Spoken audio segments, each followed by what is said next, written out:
Do you still remember the wooden spoon that hung above the bread box, the one nobody dared question? My mama kept hers right there for 20 years, and she barely used it. Number 11 on this list is the silent stare she taught me when my own boy talked back. Number 8, the kitchen chair. Number 3 on this list still gets letters from grandmothers. Moms in 1955 started loud, then learned that quiet shame cut deeper. So hit subscribe and open the kitchen door, because here are 14 vanished Backtalk punishments from 1950s. Moms that actually worked.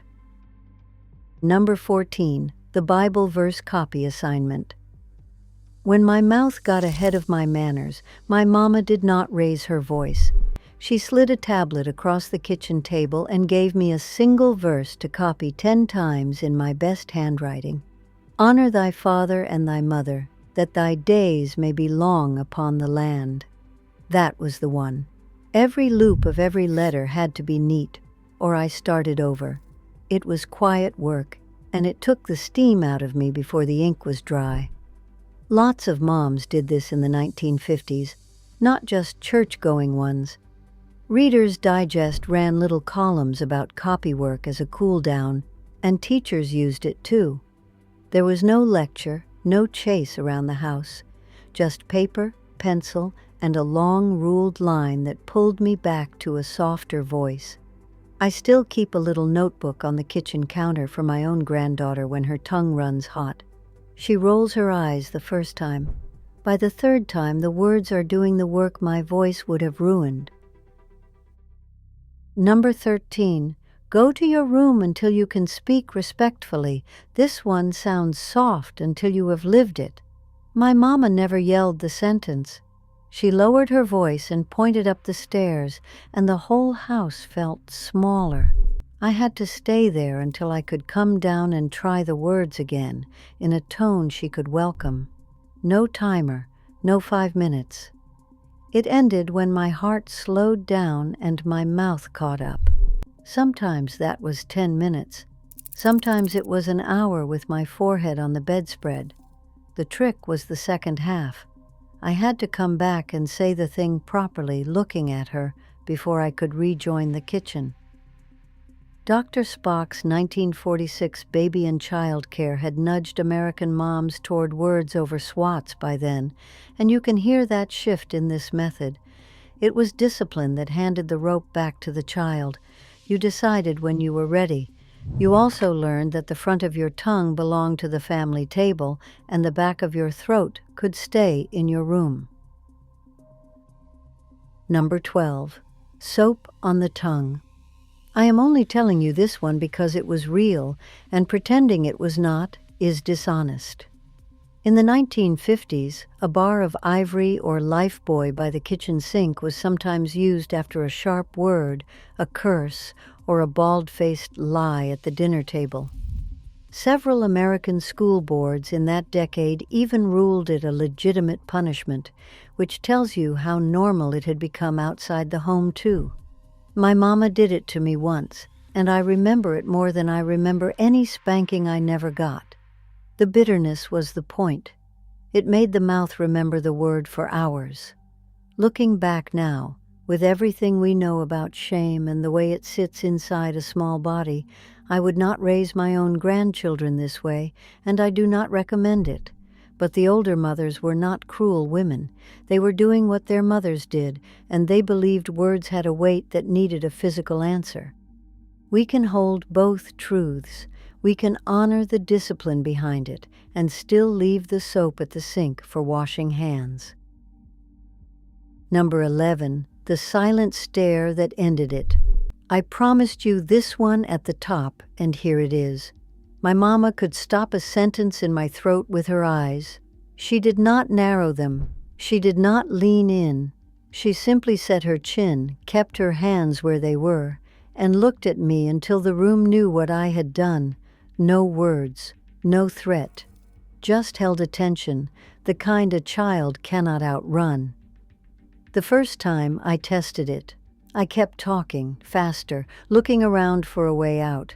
By the time I got to the third sentence, my voice had thinned to nothing, and I sat down on my own. That look did more work than any SWAT could have. It said, "I see you, I love you, and what you just said was beneath us both."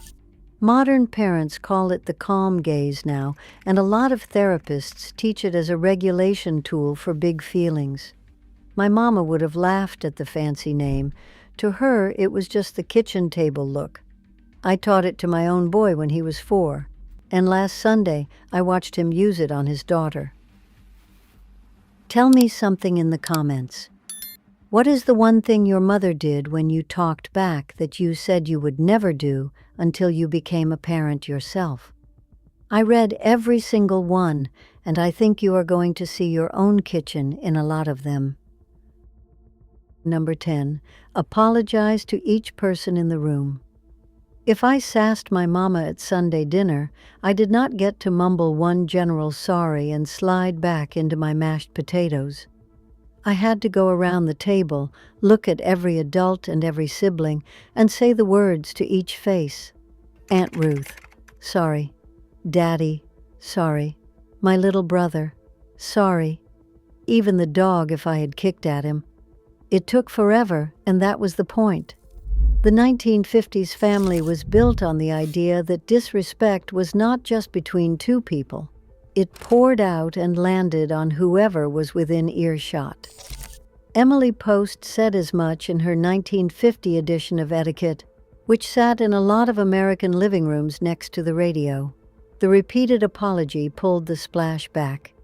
It also made me feel each person as a person, not just a face in the room I had been rude to. I use this one now with my grandkids in a softer version. They do not have to circle a table of 10. But if they snap at one cousin in front of 2 others, all 3 get the apology. It rebuilds the room. Number 9. The wooden spoon as a warning, not a tool. I told you at the top about the wooden spoon that hung above the bread box. 20 years it stayed there, and my mama lifted it down maybe 4 times in my whole childhood, and never to use it. The spoon was a sentence, not a swing. When my mouth ran loose, she would reach up, take it down, and lay it on the counter between us. That was the cue. The kitchen got quieter. My voice got smaller. I knew what the spoon meant, and I knew she was not going to need it if I caught myself in time. Most often, I did. American kitchens in the 1950s had 100 of these little symbolic objects. What Better Homes and Gardens once called household reminders. The slipper by the door. The belt looped over the chair back. They were not for hitting. They were for remembering. The threat lived in the wood, not in her hand. And in a strange way, that taught me self-correction earlier than any SWAT would have. By age 8, my mama did not have to touch the spoon. I would hear her chair scrape, and I would already be apologizing. Number 8, the kitchen chair. I promised this one too. Every 1950s kitchen had a chair that did double duty. It held coats during canning, it held the laundry basket on Mondays, and once or twice a week, it held a child who had backtalked at the wrong moment. My mama would pull it away from the table, set it facing the wall by the icebox, and tell me to sit there until I was ready to be company again. No book, no window, just me, the chair, and the hum of the Frigidaire. She did not call it time out. That phrase came later in the 1960s from a psychologist named Arthur Stotz, who gave it a clinical name. My mama just called it sitting and thinking. The genius was the location. I was not banished to my room, far from the family. I was right there in the kitchen, hearing the sounds of dinner being made without me. I could smell the cornbread. I could hear my brothers laughing. The room kept going, and I was outside of it. By the time she let me back in, I had felt the cost of my own words. Modern parents try the bedroom for this, and the bedroom does not work the same way. The bedroom is private. The kitchen chair was public, and a child knows the difference. Number 7. Wait till your father gets home. Every 1950s mama in America had this sentence in her back pocket, and every child who heard it felt the kitchen tilt a little. My mama used it sparingly, which is why it worked. She would not say it for spilled milk or a slammed door. She saved it for the day my mouth crossed a line she could not let pass. And even then she said it quietly while she peeled potatoes. The waiting was the punishment. From the moment she said it until my daddy walked through the screen door at 5:30, I lived in a slow drip of dread. I rehearsed my apology in the hallway. I cleaned the porch without being asked. I jumped at the sound of his truck. By the time he set down his lunch pail, half my sorry had already been done by the clock. Most often, my daddy did not even raise his voice. He sat me on the step, looked at the porch light, and asked me to tell him the whole story myself. The deferral did the work. Modern parents call this anticipatory consequence now, and child psychologists warn it stretches a small body's nervous system. My mama only knew it bought her a quiet afternoon, and it gave my daddy the dignity of being asked, not assumed. Number 6. The handwritten apology letter. Long before texting and emoji sorry was a thing, the 1950s mama handed a child a piece of stationery and a fountain pen and pointed at the kitchen table. If I had been sharp-tongued with my grandmother on a Sunday visit, the letter went out by Tuesday. Real paper, real envelope, 3-cent stamp, addressed in my own crooked handwriting to Mrs. So-and-so, Route 4. My mama would not write a draft for me. She gave me 3 rules, and then she walked away. Name what you did. Name why it was wrong. Ask the person what you could do to make it right. I had to sit there with my elbows on the oilcloth until I had filled the page. The first draft was always ugly. I would scratch out the wrong word, smear the ink, and start over on a fresh sheet. By the 3rd try, I was not just apologizing. I was feeling the shape of the harm I had caused, slowly, the way only handwriting will make you feel it.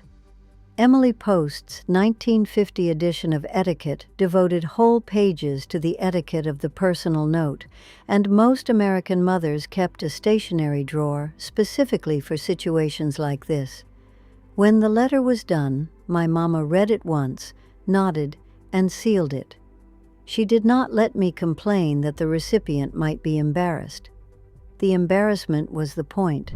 My disrespect had cost a postage stamp and a sit-down with myself, and the person I had hurt would hold proof of my reckoning in her hand. My grandmother kept every one of mine in a small tin in her bottom drawer.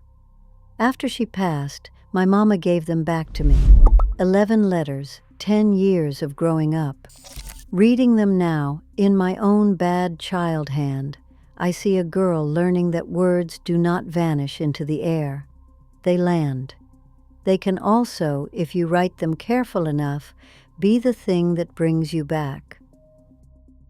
Number 5. Losing Saturday morning cartoons for the week. By the mid-1950s, almost every American household with a child had a black and white set in the living room, and Saturday morning belonged to us. Howdy Doody, Captain Kangaroo a little later.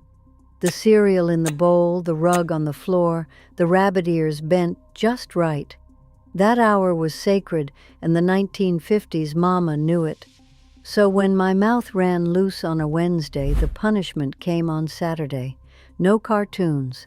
The set stayed dark in the corner while my brothers watched.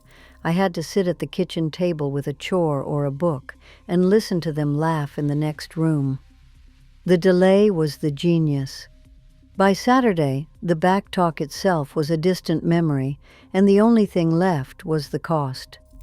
Better Homes and Gardens ran short pieces in that decade about natural consequences as discipline, and this was the kitchen table version of that idea. You do not lose the thing in the moment. You lose it on the day it would have mattered most. My own grandchildren do not watch cartoons on a schedule anymore. They have screens whenever they want. But losing a Saturday still works on them when I try it, and it works for the same reason. The wait teaches more than the loss. If anything I've said reminded you of your own mother, give this video a like so it finds the other women who need to hear it. Number 4. Extra chores added to the day. Plenty of 1950s mamas reached for this one first, before any spoon or stare. If my sass slipped out at breakfast, my mama would set down her cup and say, "After school you can scrub the back porch, or polish the good silver, or weed between the tomatoes." The chore was always one I would not have had to do otherwise, and it was always something that took longer than the moment of backtalk had lasted. The point was not the work. The point was the time. An hour on my knees with a scrub brush and a tin pail of soapy water gave me plenty of room to think about how a 5-second outburst had cost me an afternoon. My mama did not lecture while I scrubbed. She would pass through the porch with the laundry basket and say nothing. The silence was part of the lesson. Modern parents sometimes turn chores into a fun activity to soften them, but the 1950s mama knew better. A chore as punishment had to feel a little hard, not cruel, just real enough to remember next time my tongue got ahead of me. Number 3. Public correction followed by private comfort. I promised you this one at the very top, and grandmothers still write letters to me about it because most of them live through it the same way. When I sassed my mama at church or at the grocery counter or in front of the neighbor lady on the porch, she did not pretend it had not happened. She corrected me right there. A quiet word. A firm hand on my shoulder. A short sentence that named the offense in the room where I had committed it. Then the second half, hours later, was the part nobody notices. After supper, after the dishes were dried, my mama would sit on the edge of my bed in the dark. She would not bring up the moment. She would smooth my hair and ask me about my day. She would tell me a small story about her own mother or hum a few bars of something. The comfort was not an apology for the correction. It was a separate thing. It said the correction belonged to the room where the sass happened, and this bed belongs to us. Helen Andeline's 1963 Fascinating Womanhood touched on this rhythm of public firmness and private warmth, and it ran through American mothers of that decade like a quiet thread. Number 2. Sit beside her while she works in silence. Some 1950s mamas had a punishment so quiet it barely looked like one. If my words had been ugly that morning, my mama would call me to the kitchen in the afternoon and tell me to pull up a stool beside her. She was kneading bread or snapping beans or running the wringer on the washer. I was not to help. I was not to talk. I was to sit and watch. The whole work of the house, the small, unending work, would happen 6 inches from my elbow, and I would have no part in it. That was the punishment. By the 3rd minute, I wanted to lift a finger. By the 10th, I was aching to be useful. My mama would not look at me. She would hum a hymn under her breath and keep going. When she was finally done, she would dust her hands on her apron and say, "All right, you can go." Nothing more. The lesson lived in the gap between what I had wanted to do and what she would not let me do. To be near the work and barred from it taught me what belonging actually felt like. Number 1. Read aloud to a younger sibling. I have saved this one for last because it is the gentlest and the one I have used most with my own grandkids. When my tongue had been ugly, my mama would put my little brother in my lap on the Davenport and hand me a book. Usually a Dick and Jane, or a battered copy of Charlotte's Web after 1952. She told me to read until my brother fell asleep, or until the chapter ended, whichever came first. I had to use my warmest voice. I had to do the funny parts. If I rushed or sounded annoyed, my mama would call from the kitchen, start over. Reading the right way to someone smaller than me, with my own bad words still ringing in the room, was its own kind of mending. By the last page, my voice had remembered who I wanted to be. So had my brother, and so, mostly, had I.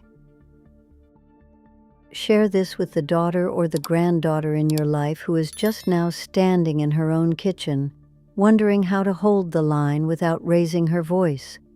None of these mamas were perfect. They got plenty wrong, and we have learned a great deal since. But the quiet weight of a wooden spoon, a long letter, a sit-and-think chair, those things were built on the belief that a child is worth the trouble of teaching slowly. That part I would carry forward. Mama Hazel, signing off.